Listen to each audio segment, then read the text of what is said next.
Today I'm going to show you how to make a delicious and creamy and refreshing pineapple juice. Let me show you pasito a pasito. We're going to need a pineapple. Let's cut up this pineapple.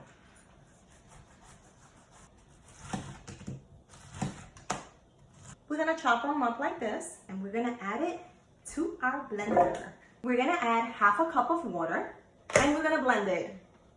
We're going to add 15 ounces of cream of coconut, 14 ounces of delicious condensed milk, 1.5 cups of milk. It could be any milk you guys use. It's totally fine.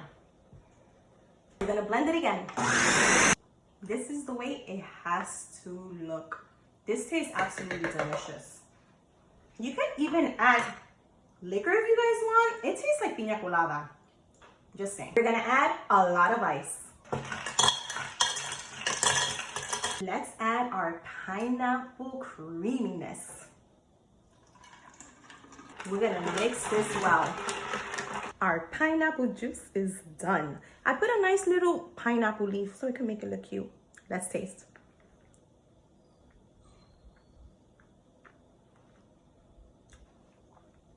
Qué ricura.